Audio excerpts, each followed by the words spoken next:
छा लिखी छा लिखां छा लिखी छा लिखां सिंध मुंहिंजी अमां दुनिया जा सिंधियो हिक मुठ थी सिंध बचायो सिंध मुंहिंजी अमां सूंह तुंहिंजी मथां छा लिखी छा लिखां। सिंध जो क़ौमी आवाज़ radio voice of Sindh London.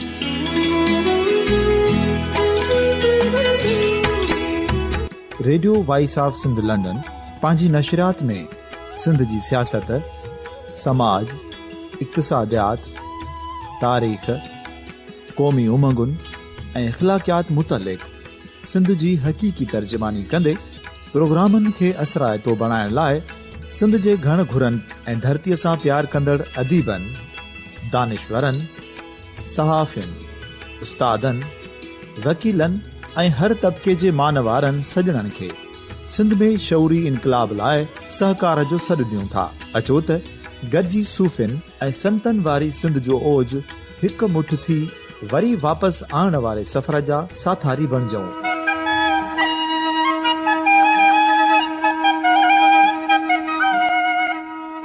हिकु नए सुबुह जी शुरूआत जो पड़ाॾो घर घर, ॻोठ ॻोठ ऐं शहर शहर ताईं पहुचायो। शाल सिंध आबाद ऐं ख़ुशहाल थिए, सिंधी माण्हू सुखियो ऐं सताबो थिए।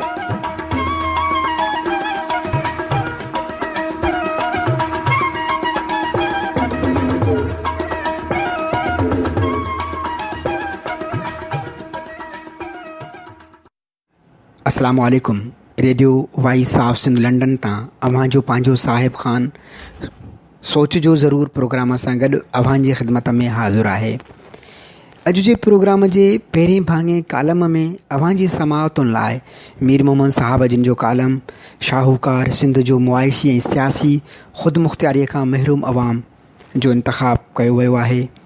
ॿिए भाङे ॼाण में अॼु असीं पेश कंदासीं मोहतरम इब्राहिम जोयो साहब जिन जो मुरतिब थियल किताब असांजी ॿोली असांजी तालीम मां मज़मून, जंहिंजो उनवान आहे असांजी मादरी ज़बान ऐं उन जी तालीम में अहमियत। टे भाङे मुख़्तसिर कहाणीअ में अॼु असीं पेश कंदासीं अब्बास सारंग जी मुख़्तसिर कहाणी बुख भरम जी। त प्रोग्राम जी शुरूआत कयूं था मीर मोहम्मद साहब जिन जे कालम शाहूकार सिंध जो मुआइशी ऐं सियासी ख़ुदमुख़्तियारीअ खां महरूम अवाम।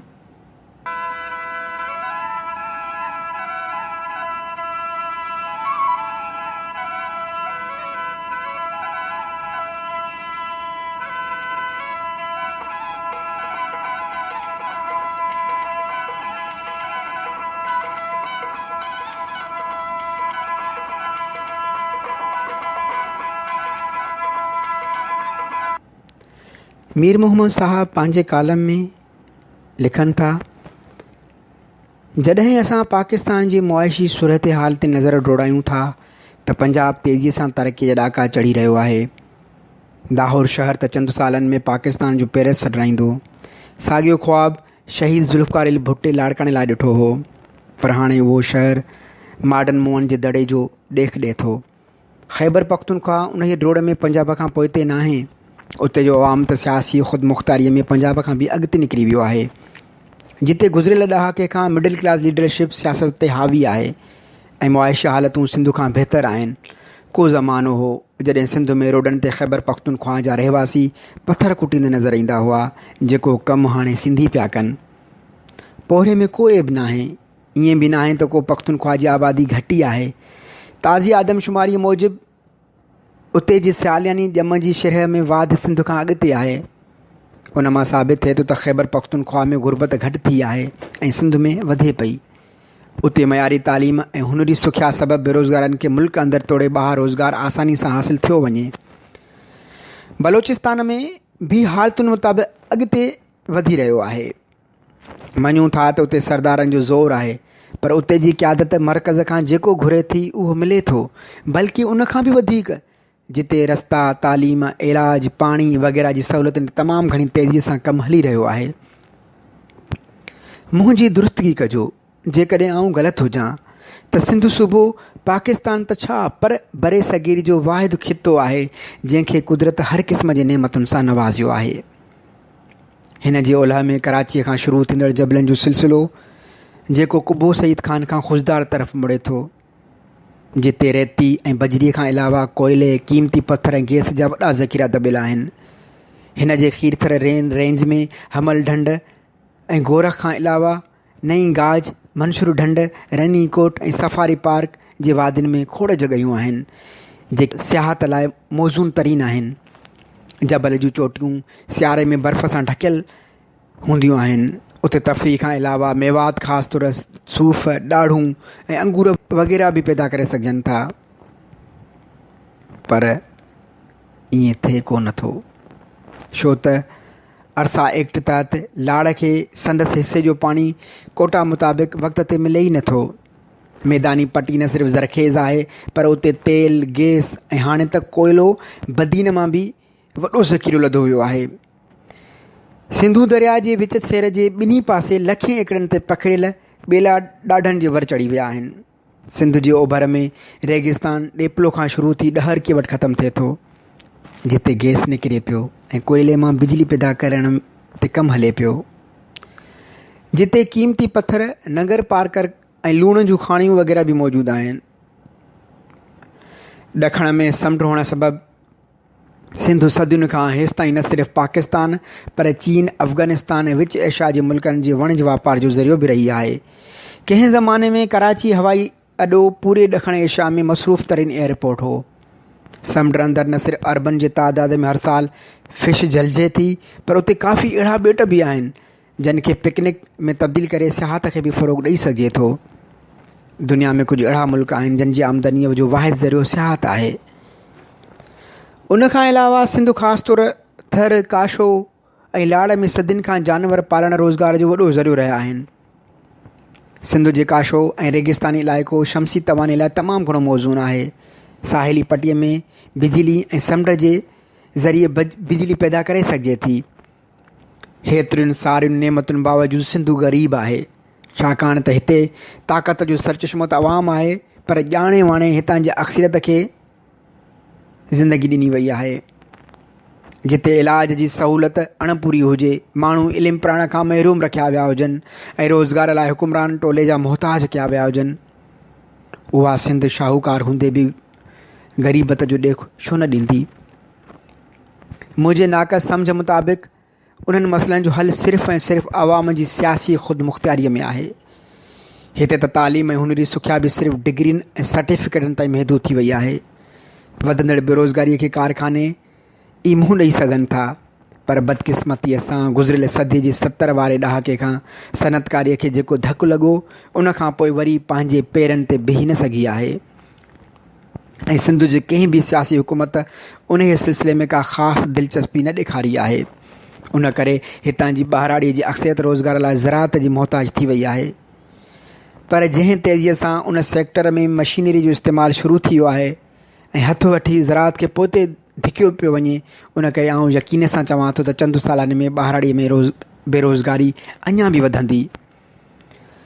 सिंध में जागीरदारी निज़ाम पाकिस्तान जे वजूद में अचण खां वठी हेसि ताईं मज़बूत रहियो आहे ऐं वेझड़ाईअ में त नियो फ्यूडल जे पैदा थियण सबबि उन्हनि जे पावर इक़्तिदार ते गिरफ़्त वधीक मज़बूत थी वई आहे। उहे न सिर्फ़ु सिंध जे मुआशी वसीलनि ते क़ाबिज़ थी विया आहिनि, पर हुननि ताक़तवर धुरियुनि जे सहकार सां मिडिल क्लास मां उभरंदड़ क़यादत खे बि अॻिते अचणु न ॾिनो आहे। जॾहिं बि कंहिं कोशिशि कई, उन्हनि जे अक्सरियत खे लालच ॾेई पंहिंजी कैंप में वठी विया या दॿा विझी चुप कराए छॾियाऊं। उन्हीअ में को बि शक न आहे त क़ौम परस्तनि जमायतुनि सिंध जे अहम मसइलनि जहिड़ो को कालाबाग डैम, धारियुनि जी आमद ऐं ताज़ो सिंध में ॿिटे निज़ाम जे ख़िलाफ़ु तारीख़ुनि में भरपूर हिसो वरितो ऐं कामयाबी माणी, पर काफ़ी ॿिया अहम मसइला ख़ासि तौर तालीम जे सुधारे लाइ कॾहिं बि उन सतह ते गॾिजी कोशिशि न कई आहे। कुझु महीना अॻु सिंध हुकूमत कराचीअ जो मशहूरु पुराणो NJV स्कूल हलाइण जी ज़िम्मेवारी पंजाब जे अॻूणे कामूर जे सियासी तंज़ीम उखवत खे करोड़ों रुपया ॾेई संदसि हवाले कई आहे। छा असां में एतिरी बि क़ाबिलियत न आहे जो कराचीअ जे विच शहर में सिंधी मीडियम स्कूल हलाए सघूं? हिकु तरफ़ मुआशी वसीलनि ऐं रोज़गार जे ज़रियनि ते ॾाढनि मुड़ुसनि जो कब्ज़ो ऐं ॿिए पासे सियासी जमूद, त पोइ ग़रीब ऐं बेवस केॾांहुं वञे, जंहिंजी अक्सरियत मायूसी शिकार थी हालतुनि जे वहकिरे में गुम थी वई। ऐं किन वरी गैर जमहूरी क़ुवतुनि ॾांहुं रुख़ कयो। जॾहिं ॾाढो ऐं नाइंसाफ़ी ऐं हक़ तलफ़ी वधी वञे ऐं किथां बि उमेद जो किरणो नज़र न अचे त पोइ हालतूं अवाम खे इस्तेहसाली निज़ाम ड्राइण लाइ टोड़ फोड़ बग़ावत ॾांहुं वठी वञनि थियूं। जेतोणीकि ज़ाहिरी तरह हालतूं अहिड़ियूं नज़र नथियूं अचनि, पर अंदर ई अंदरि बाहि ॿरे पई। उनखां अॻु जो उहा कंहिं आतिशफ़िशां लावे जबल वांगुरु ॿाहिरि निकिरी तबाही मचाए, उनखे रोकणु ज़रूरी आहे, जंहिंजो वाहिद हल आहे निज़ाम जी तब्दीली, जंहिं लाइ अली काज़ी साहिबु काफ़ी सालनि खां ॻाल्हाए रहियो आहे। तब्दीली सिर्फ़ु हुकुमरान टोले खे घटि वधि ॻाल्हाइण या जलसनि जुलूसनि सां न ईंदी, पर असांखे पंहिंजनि कोताहियुनि खे बि ॾिसणो पवंदो। उन सिलसिले में यूरोप जी हाज़िर दौर वारे मशहूरु लेखक नोम चॉम्स्की फ़िक्र अंगेज़ सलाह ॾिनी आहे त हुकुमरान खे सच न चओ, छो त हू सच खे चङी रीति ॼाणे थो, उन मां मज़ो माणे पियो। ज़रूरत आहे त असां अवाम पाण में सच ॻाल्हायूं, त जीअं असांखे पंहिंजनि कोताहियुनि ऐं ताक़त जी ख़बर पवे, तॾहिं त असीं अॻिते वधी सघंदासीं। सिंध जे आम इंसान ते त मयार नाहे, हू त अणपढ़ियल ऐं ॾुखारो आहे, पर असांजो उभरंदड़ मिडिल क्लास, जंहिंमें सरकारी मशीनरी हलाइण वारे क्लर्क खां वठी सेक्रेटरी, सिपाहीअ खां IG, उस्ताद खां वाइस चांसलर ताईं, दारोगे खां चीफ इंजीनियर, कंपाउंडर खां मेडिकल सुप्रिटेंडेंट ऐं ॿियनि खातनि जी अक्सरियत बि का कसर नाहे छॾी, जन इस्तेमारी क़ुवतुनि जो सिधे या अणसिधी तरह साथ ॾिनो आहे। सिंध जी सिविल सोसाइटी जो वरी अहम मसइलो आहे कोल ऐं फेल में तज़ाद। असीं जेको कुझु सोचूं था उहो चऊं कोन था। सिंध जो हिकु ॿियो अहम तरीन चैलेंज लॻातार मुआशी दॿाउ आहे, छो त जंहिं तेज़ीअ सां सिंध जी आबादी वधी रही आहे, एतिरी रफ़्तार सां रोज़गार जा ज़रिया घटिजी रहिया आहिनि, या ईअं खणी चइजे त उन रफ़्तार सां उहे ज़रिया वधनि न पिया। उन करे ज़रूरी आहे त डिघे मुदे वारी मनसूबाबंदी कजे। मुमकिन आहे त उहो सुवालु उथे त ॿियनि सूबनि त अहिड़ी रथाबंदी न कई आहे, त पोइ असां उन ख़फ़े में छो पऊं। मुंहिंजो ख़्यालु आहे त हर का पंहिंजी सूरत हले। पंजाब खे शायदि ज़रूरत न पई, छो त मर्कज़ हमेशह उन सां साथ में रहियो आहे। उन खां सवाइ उते सनअतकारी वॾी तेज़ीअ सां तरक़ी करे रही आहे। पंजाब ऐं सरहद जे हुनरमंद बेरोज़गारनि जी ॿाहिरी मुल्कनि में न सिर्फ़ु खपत आहे, पर उन्हनि खे सरपस्तीअ में हासिलु आहे। ख़ैबर पख्तूनख्वा जी क़यादत मर्कज़ खां उते निकिरंदड़ तेल, गैस ऐं डेमुनि ते पैदा थींदड़ बिजलीअ जी रॉयल्टी वठी ॼाणे थी। मर्कज़ी खातनि खां अलावा क़ानून लागू करण वारनि इदारनि में वॾो अंगु उन्हनि ॿिन्ही सूबनि मां भर्ती थिए थो, ऐं अक्सरियत रिटायरमेंट खां पोइ प्राइवेट कंपनियुनि जा सिक्योरिटी एजेंसियुनि में वॾे अंग में खपे वञनि। मुख़्तसिर इहो त सिंध खे पंहिंजो पाण खे पेरनि ते बीहण लाइ नंढे ऐं डिघे अरसे वारी रथाबंदी करणी आहे, छो त आइन में 18 तरमीम खां पोइ काफ़ी मर्कज़ी खातनि जूं ज़िम्मेवारियूं सूबे हवाले थियल आहिनि। मर्कज़ त हाणे खां चवणु शुरू कयो आहे त सिंध खे पंहिंजी टैक्स बेस उगाड़ी लाइ वधाइणो पवंदो। साॻी ॻाल्हि वर्ल्ड बैंक बि करे रही आहे। उन इदारे त सिंध में वधंदड़ रिश्वत ते बि काफ़ी भेरा तबसरा कया आहिनि। ईअं तॾहिं मुमकिन थी सघे थो जॾहिं सिंध में हुकूमती टोले ते अवाम जो दबाउ हुजे, जेको सिर्फ़ु ऐं सिर्फ़ु वोट जे सही इस्तेमालु ज़रिए ई थी सघे थो। असांखे चङी तरह ॼाण हुअणु घुरिजे त हुकूमत बेनज़ीर कार्ड ॾेई या वरी रोड रस्ता इस्पतालूं स्कूल ठाहे अवाम ते को थोरो नाहे करियो। उहो त असांजो हक़ु आहे, अवाम जो पैसो आहे। असल मसइलो आहे सिंध जे बेवस, बेरोज़गार ऐं बदहाली, अवाम जी माली ऐं सियासी ख़ुदमुख़्तियारी। सभ खां वधीक इज़त नफ़्स जो तहफ़ुज़, जंहिं लाइ सिंध सदियुनि खां वाझाए पई, जेको असांजे वस में आहे। छो त जेकॾहिं असां फ़ैसिलो करियूं त ॿेली बिरादरी, राज भाग ऐं पीरी मुरीदी हिकु पासे, पर वोट उन खे ॾिबो जंहिंजो किरदारु, क़ाबिलियत ऐं माज़ी जो कार्ड साफ़ु सुथिरो आहे, जंहिंजे साम्हूं ॻाल्हाए सघूं, पुछी त सघूं त कर ख़बर असां तोखे असेंबली में पहुचायो, तो असां लाइ छा कयो।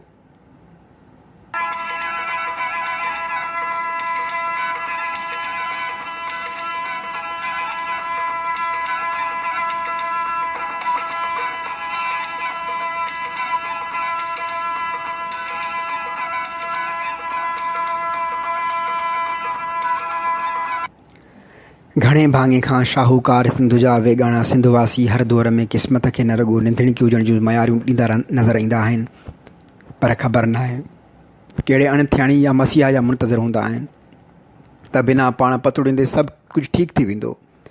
हींअर बि ईअं थी रहियो आहे। असां जूं हालतूं ॾींहों ॾींहुं ॻणितीअ जोॻियूं थी रहियूं आहिनि। असां मां तमामु थोरा आहिनि जेकी मौजूदा हालतुनि खे नज़र में रखंदे पंहिंजे ईंदड़ मुस्तक़बिल लाइ न सिर्फ़ु हिकमत अमली जोड़नि था, पर उन ते अमल पैरा पिणु आहिनि। वरी जॾहिं सोणी सिंध जे मुक़ाबले में ॿियनि सूबनि ख़ासि तौर ते पंजाब जो अभ्यास कयूं था त पंजाब तरक़ीअ जे गस ते तेज़ीअ सां डोड़े रहियो आहे। हिकु तरफ़ पंजाब में तरक़ी जा कम पंहिंजे उरूज ते आहिनि त ॿिए पासे सिंध जे तक़रीबन हर शहर जा तबाह थियल रोड रस्ता तरक़ीअ दास्तान रड़ियूं करे पिया ॿुधाइनि। समाजी ऐं सियासी शऊर जी घटिताईअ कारण मौजूदा हालतुनि जा ज़िम्मेवार असां पाण आहियूं। ॿियनि केतिरनि ई मरूसी बीमारियुनि वांगुरु साॻिए नुमाइंदनि खे वोट ॾियण जी हिकु क़िस्म जी मरूसी बीमारी असां में पइजी वई आहे। उन जे उबतड़ वरी साॻिया चूंडियल नुमाइंदा इक़्तिदार में अचण खां पोइ सिंध जा सूर विसारे पंहिंजनि बिबनि भरण में सरगर्म थी वञनि था ऐं असां वरी क़िस्मत खे मयारियूं ॾियणु शुरू कयूं था। हालांकि पंहिंजनि पेरनि ते कुहाड़ो पाण था हणूं। असां अक्सर करे कचहरियुनि में लतीफ़नि में ख़ैबर पख्तूनख्वा वासियुनि जी मज़ाक उॾाईंदा रहंदा आहियूं, पर कॾहिं असां उन ते गौर कयो आहे त जंहिंजी असां मज़ाक करियूं था उहे हर दौर में अहिड़नि नुमाइंदनि खे चूंडींदा आहिनि जेके संदनि जे दर्दनि जो इलाजु करे सघनि। इहो ई सबबु आहे जो अॼु ख़ैबर पख्तूनख्वा जूं मुआइशी हालतूं सिंध खां बहितर आहिनि। हाणे ॿुधायो त मज़ा हुननि ते सुहे थो या असांजी सिंध कुदरत जे नेमतुनि सां मालामाल आहे, जहिड़ो को कोयलो, गैस, लूण, क़ीमती पथर वग़ैरह सां गॾु खोड़ सियाहत जूं जॻहियूं आहिनि। हाणे सवाल पैदा थिए थो त सिंध एॾी शाहूकार हूंदे बि सिंध वासी ख़ुशहाली खां महरूम छो आहिनि? उन जा अणगणिया कारण थी सघनि था। मिसाल तौरु जागीरदारी निज़ाम, तालीम जी घटिताई, मुसबित सोच जो फुक़दान वग़ैरह वग़ैरह। पर सभ खां वधीक कुज़ुरु असांजो पंहिंजो आहे, छाकाणि त असां जंहिं हाल में आहियूं ख़ुशि आहियूं। जेकॾहिं असांखे वाक़ई पंहिंजी हालतुनि खे सुधारणो आहे त न रुॻो असांखे पाण में सियासी शऊर बेदार करिणो पवंदो, पर सियासी ख़ुदि मुख़्तियार पिणु थियणो पवंदो। सिंध वासियुनि जी ख़ुशहाली तॾहिं थी सघे थी जॾहिं पंहिंजे वोट जो सही ऐं कंहिं ज़ोर दॿा खां सवाइ इस्तेमालु कंदा।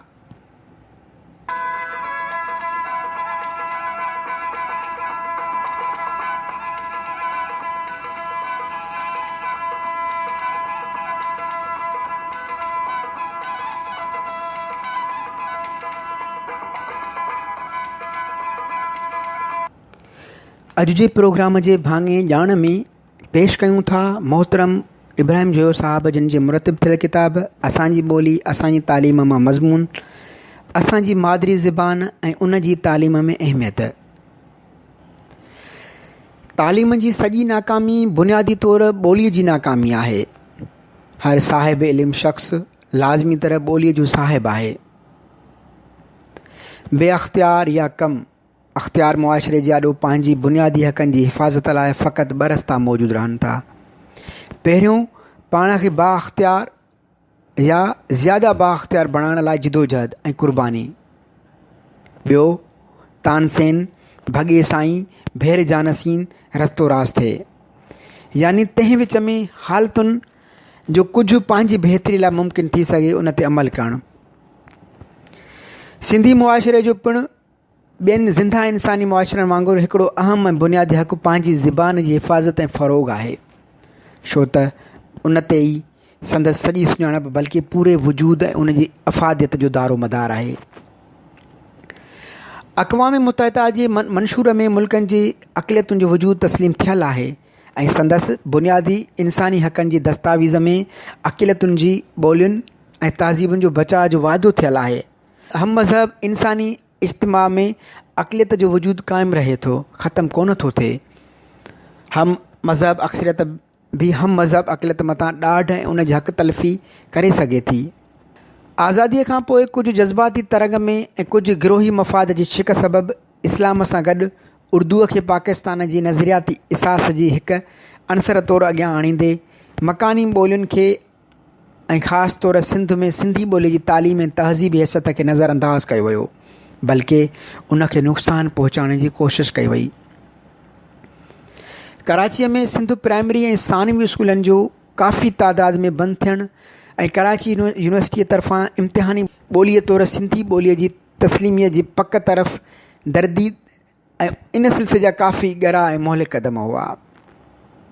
उन खां पोइ वक़्त ब वक़्त बल्कि मरकज़ी हुकूमत जी हर तब्दीलीअ सां तालीमी कमीशन जा इनक़ाद शुरू थिया ऐं हर भेरे मादरी ॿोलीअ जी इस्लाह खे क़ौमी ॿोलीअ जी पुरकशिश ऐं रोबदार इस्लाह सां ढकींदे उर्दूअ खे सॼे मुल्क में तालीम जे ज़रिए तौरु राइज करण जूं कोशिशूं थींदियूं रहियूं, जंहिंजे नतीजे में पिणु सिंध में सिंधीअ जी मुहकिम बीठल तहज़ीबी अहमियत ऐं तालीमी दर्जे खे धकु लॻण जा अमकान उथंदा ऐं नुक़सान पहुचण जा अंदेशा साम्हूं ईंदा रहिया। 1958 ईस्वीअ में पहिरीं मार्शल लॉ जे दौरान क़ौमी यकजहतीअ जे मुफ़ाद में सिंध जे स्कूलनि में सिंध जे सूबाई हुकूमत तरफ़ां अमल में आंदल फार्मूला खे ख़तमु करे उर्दूअ खे यकतरफ़ी फ़ोक़ियत ॾियारी वई, जंहिंजे नतीजे में सिंधी मुआशिरे में तहज़ीबी तौरु गिरोही तफ़रीक़ इम्तियाज़ जी सूरत पैदा थियण जा आसार उभरी अॻियां आया ऐं थोरी अरसे में उन जा हाञेकार नतीजा पिणु नमूदार थिया। तंहिं विच में ऐं पोइ घणे वक़्त ताईं क़ौमी ऐं सरकारी ॿोलीअ जा ॿोलियुनि जी आइनी हैसियत जे सिलसिले में फ़िक्र ऐं अमल जूं कई मुतज़ाद सूरतूं उथिंदियूं रहियूं ऐं काफ़ी कशमकश खां पोइ जंहिंमें केतिरियूं नाकामियूं ऐं नामुनासिब ॻाल्हियूं वाक़िअ थींदियूं रहियूं, नेठि 1973 ईस्वीअ जे आइन में मसइले जी हिकु सूरत मुल्की सतह ते ऐं उन जे आधार ते ख़ासि तरह सिंध में सूबाई सतह ते तइ थी, जंहिंजे मुनसिफ़ाना तामील जो सवाल अञा बि इल्तिबा जी हालत में मौजूदु आहे। हिन सॼे अरसे में सिंध मुआशिरे जे बाख़बर ज़िम्मेवार ऐं हसास हल्कनि तरफ़ां पंहिंजी ॿोलीअ जी वजूद जी तस्लीमी ऐं उन जी तहज़ीबी आइनी मफ़ाद जी हिफ़ाज़त लाइ मुनासिब पेशकदमी थींदी रही ऐं पंहिंजे इन बुनियादी इंसानी हक़ जे दिफ़ा ऐं बहाली लाइ गुरबल जिदोजहद में सिंधी मुआशिरे जी का बि अहिड़ी अहम शख़्सियत को बि इदारो या जमायत कान्हे जे पंहिंजे वस आहार पूरो हिसो न वरितो हुजे। हज़ारें सवें किताबचा कई किताब लेख ठहरा ऐं अर्ज़नामा शाया थिया ऐं तक़रीबन हर मरकज़ी हुकूमत आॾो अदीबनि आलमनि ऐं तालीमदाननि जा वफ़्त पेश थींदा रहिया, जन मां हर हिक जो ज़िक्र लाज़िम त आहे, पर हिन मौक़े ते ख़ासि तरह वक़्त जी तंगीअ जो ख़्याल खां मुनासिब नथो लॻे।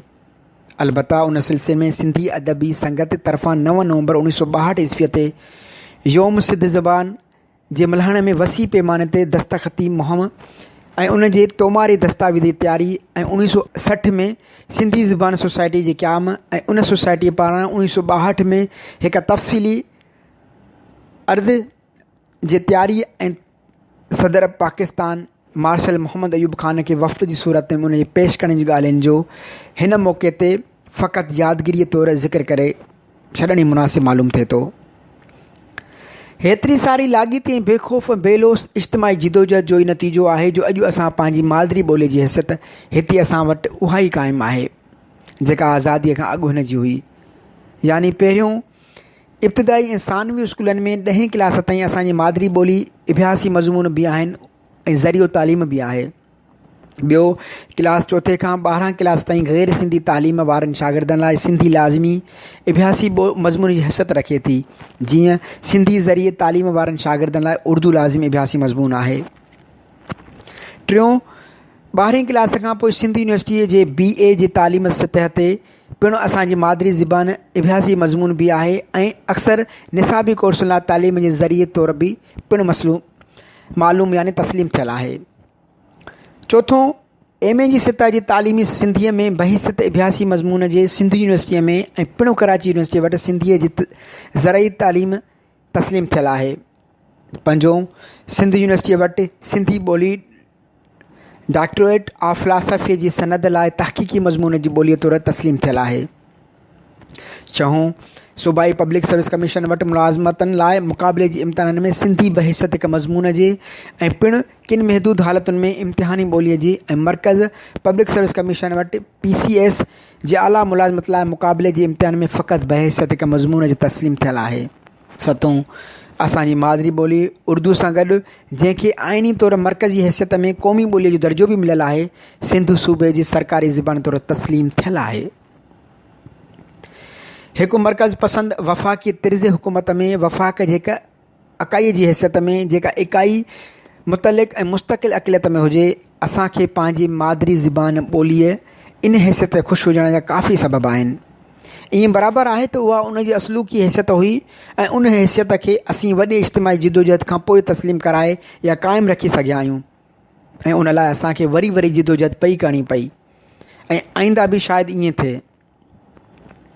ज़िंदगीअ जी नेमतुनि लाइ दाइमी सुॼागे जी क़ीमत ॾियणी आहे ऐं उन सिलसिले में असीं पूरी तरह फ़क़ति तॾहिं मुतमइन ऐं बेख़ौफ़ थी सघूं था जॾहिं तालीम जो शोबो ख़ालिस सूबे अख़्तियार में हुजे ऐं उन में मरकज़ी दख़ल अंदाज़ी जो इम्कान न रहे ऐं इहो पाण खे यानी सिंधी मुआशिरे खे वधीक बाख़्तियार बणाइण जे मसइलनि मां हिकु मसइलो आहे जंहिं लाइ हीणनि ऐं अक़लियती मुआशिरनि खे जिदोजहद करणु ऐं क़ुर्बानी ॾियण जी ज़रूरत रहे थी। बहरहाल हिन वक़्तु ईअं बि बराबरि आहे त असांजी ॿोलीअ जी इन तहज़ीब ऐं तालीमी हैसियतुनि मां के घणे क़दुरु काग़ज़ ते ई मौजूदु आहिनि ऐं अमली तौरु इन्हनि सभिनी हैसियतुनि जो शरफ़ उहा पूरी तरह अञा न माणे सघी आहे ऐं उन लाइ मां के घणे क़दुरु काग़ज़ ते मौजूदु आहिनि ऐं घणी हद ताईं हुकूमत जे इंतिज़ामी चरखे ऐं उन जे किन ख़ासि पुरज़न जे अदम तवजी सरदमहरी ऐं ख़ुसूमत ते ज़िम्मेवार आहिनि जंहिं लाइ पिणु मुतासिर थियल मुआशिरे ते जिदोजहद क़ुर्बानी जो फ़र्ज़ु लाज़िम तौरु आयद थिए थो। हिननि सभिनी ॻाल्हियुनि खां पोइ हिन सिलसिले में असांखे पाण बि सोचणो आहे त मौजूदु हालतुनि में जॾहिं असांजे मुआशिरे में असांजी मादरी ॿोलीअ जे तस्लीम थियल तहज़ीब ऐं तालीमी हैसियत एॾी हौसला अफ़ज़ा आहे तॾहिं उन जो पंहिंजी उन हैसियत सारो मुआशिरे में बि क़दुरु थिए ऐं उहा अमली तौरु पंहिंजो उहो दर्जो माणे बि सघे ऐं उन जे वसीले तालीम ऐं तहज़ीब जे दायरे में ख़ुदि असांजो मुआशिरो बि उन फ़रोग़ ऐं उहा पंहिंजे तौरु पंहिंजो उहो दर्जो माणे सघे ऐं सलाहियत बि हासिलु करे सघे जेका उनखे हिकु ज़िंदा बावकार मुआशिरे जी सूरत में हासिलु हुअणु घुरिजे। उन सभ लाइ असीं पाण छा था करे सघूं ऐं पंहिंजी कोशिशि ऐं अमल सां केतिरे क़दुरु ऐं कहिड़ी तरह पंहिंजी मादरी ॿोलीअ जी उन मंझिल हैसियत खे हक़ीक़ी सूरत ॾेई सघूं था। मुंहिंजे ख़्याल में असीं हिन सिलसिले में कुझु क़दम खणी सघूं था जहिड़ो को असांजा अदीब ऐं आलिम इनफ़रादी तरह असांजा इल्मी अदबी इदारा पंहिंजनि सौंपियल ऐं हथ में खयल फ़र्ज़नि ऐं ज़िम्मेवारियुनि जी तामील तौरु 12हें क्लास खां मथे हर अहिड़े तालीम निसाब जा किताब जंहिं लाइ सिंधी ॿोली इबियासी मज़मून या तालीमी ज़रिए तौरु तस्लीम थियल हुजे या आहे लिखी सघनि था त लिखाए सघनि था ऐं छपाए शाया कराए सघनि था। हिन सिलसिले में 12हें क्लास जी तालीमी सतह ताईं घुरिबल दर्सी किताबनि जे लिखाइण छपाइण ऐं मौजूदु रखण जी सरकारी ज़िम्मेवारी सिंध टेक्स्ट बोर्ड ते आइद थियल आहे जंहिंखे पूरो करणु उन जो मनसूबे फ़र्ज़ु आहे। उन कम में संदसि नाकामी जी हालत में उन खां पूरी जवाबी तलबी करणु ऐं असां उस्तादनि ऐं माइटनि जो बि फ़र्ज़ु उहो ई आहे ऐं असांजो हक़ बि आहे। ॿियो असांजा उस्ताद ऐं तालीमी इदारनि जा मुंतज़िम ऐं सरबराह प्राइमरी तालीम सतह खां वठी यूनिवर्सिटी तालीम सतह ताईं सिंधीअ जे जदीद तरीक़नि सां बहितर खां बहितर नमूने ऐं दिलि जे पूरे ज़ौक़ ऐं कामिल ज़हनी सलाहियतुनि सां तालीम ॾांहुं ख़ुसूसी तवजो ॾियनि। टियों उन हक़ीक़त जे मद्देनज़र त अॼु असां वटि ख़ासि तरह वॾनि शहरनि में सिंधी ज़रई तालीम वारनि स्कूलनि ऐं असांजे ॿारनि लाइ मादरी ज़बान जे बुनियादी तालीम सहूलियतुनि जी सख़्तु उणाहठ आहे। असांखे हुकूमत जी ज़िम्मेदार अख़्तियारी वारनि खे हिकु तरफ़ पंहिंजे इन बुनियादी हक़ वठण जूं पंहिंजे मुंहं तोड़ जमायती तौरु गॾियल कोशिशूं करणु घुरिजनि ऐं ॿिए तरफ़ असीं पंहिंजी मदद पाण करियूं जे उसूल तहत अमली कंदे पंहिंजे मोहल्ले में पंहिंजे ॿारनि लाइ 12 क्लास प्राइमरी स्कूल ऐं पिणु हाई स्कूल क़ाइमु करे ऐं हलाए सघूं था। चोथों असां पंहिंजे मोहल्ले ऐं पंहिंजे ॻोठ में सिंधी किताबनि जा मर्कज़ लाइब्रेरियुनि ऐं पढ़ाई घरनि जी सूरत में क़ाइमु करे हलाए सघूं था। पंजों असांखे वस पुॼंदे कॾहिं बि पंहिंजे ॿारनि खे कंहिं ॿी ॿोलीअ जी 12वीं क्लास या प्राइमरी स्कूल में दाख़िल करणु न घुरिजे। मजबूरीअ खां कंहिं ॿार जी हालत में जेकॾहिं ईअं करिणो बि पवे थो त गॾोगॾु कम से कम पंहिंजे घर में पंहिंजे उन ग़रीब ॿार खे असीं पाण पंहिंजी मादरी ॿोलीअ में पढ़णु लिखणु बि सेखारे सघूं था। ॿार लाइ बहितरीनु तालीमी ज़रियो संदसि मादरी ज़बान आहे। बहितरीनु तालीम शागिर्दनि जी मादरी ज़बान ज़रिए ॾेई सघे थी। तालीम बहितरीन नमूने सां मादरी ज़बान ज़रिए हासिलु थी सघे थी, पोइ भले त शागिर्द ॿार हुजे या बालिग़। क़ौमी ज़बान मादरी ज़बान जी जाइ नथी भरे सघे। यूनेस्को तरफ़ां नवंबर 1949 में तालीम में मकानी ज़बाननि जी इस्तेमाल ते पेरिस फ्रांस में सॾायल सॼी दुनिया जी वॾे में वॾी तालीमी माहिरनि जी कॉन्फ्रेंस जा फ़ैसिला ऐं सिफ़ारिशूं ज़रूरु हुयूं। यूनेस्को तालीमी माहिरनि जा इहे फ़ैसिला इंसानी नफ़्सियात जे हेठि बयानु कयल हिकु बुनियादी अटल हक़ीक़त ते ॿधल आहिनि। ॿार जी तालीम शुरू करण वक़्तु कंहिं बि कहिड़ी बि नियत हुजे, पर उन नियत में ॿार जे ख़ुदि पंहिंजी का बि दिलचस्पी कान हूंदी आहे।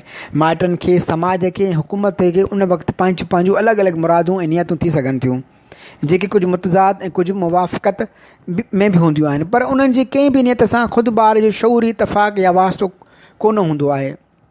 जॾहिं माइट ॿार खे 3 सालनि जी उमिरि में कंहिं ॿाराणे क्लास में या 2 साल पोइ प्राइमरी में विहारे थो, तॾहिं ख़ुदि ॿार जो पंहिंजी फितरी उत्साह या दिलचस्पी कहिड़ी हूंदी?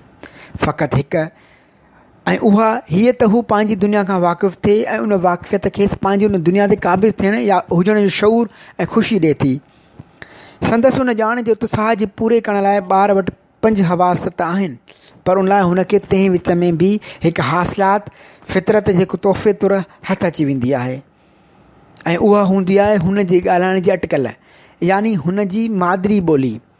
हेतिरो वक़्तु हू घर में पंहिंजे माइटनि जे महफ़ूज़ पनाह हेठि रहियो, तंहिं करे हू न कंहिंखां डिॼे थो, न कंहिंजो पाण ई, ऐं हिकु बेमयार मासूम वांगुरु पंहिंजे माइटाणी पनाह गाह मां निकिरी पंहिंजे चौधारी मौजूद शयुनि खे ॾिसे थो ऐं पंहिंजी दुनिया खे कुझु वधीक वसी करणु घुरे थो। हाणे बल्कि इन पल में जॾहिं हिन जे नाज़ुक ऐं नरम दिलि दुनिया जी नेकी ऐं में तरंग में भरियलु आहे, ॿार खे अहिड़े वायुमंडल में आणे विधो वञे जेको हिन जी मादिरी ॿोलीअ जो वायुमंडल न आहे, ऐं हिकदमि हू ॾिसे थो त हुनखे कोई सम्झे नथो ऐं हू ई का ॻाल्हि नथो सम्झे। हिन क्लास जे कमरे में जेका ॿोली चालू आहे सा हिन जी ॿोली कान्हे। ॿार खे ओचितो सदमो रसे, धारियाप जो सदमो, ऐं हू सॼो निराशाईअ में वेहिड़िजी थो वञे, ऐं हिन जी ॿोली जेका हिन लाइ हुन जे घर घुर हुई, उन पल ताईं सॼी हिन जी ज़िंदगी हुई, उहा हुन जे स्कूल में हुन जे कंहिं कमु कान थी अचे।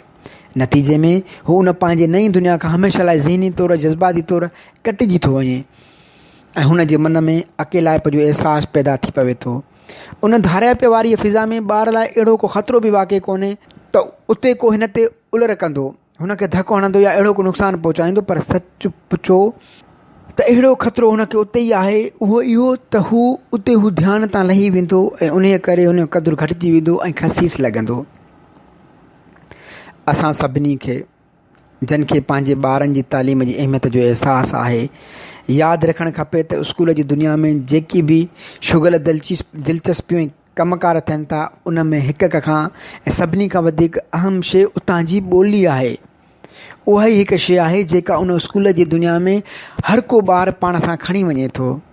क्लासरूम में मौजूदु उन जी हिकिड़ी बुनियादी सच, उन हिकिड़ी बुनियादी हक़ीक़त जो असां सभिनी खे अहसासु हुअणु खपे, ऐं उन हिकिड़ी नंढड़ी सच ऐं उन हिकिड़ी नंढड़ी हक़ीक़त सां असां सभिनी खे इंसाफ़ु करणु खपे। ऐं असां जे ॿार जी तालीमी समूरी कामयाबी जो दारोमदार उन हिकिड़ी ॻाल्हि ते आहे, छो त तालीम जी सॼी नाकामी बुनियादी तौरु ॿोली जी नाकामी आहे, ऐं हर साहिब इल्मु शख़्स लाज़मी तौरु ॿोलीअ जो साहिबु आहे।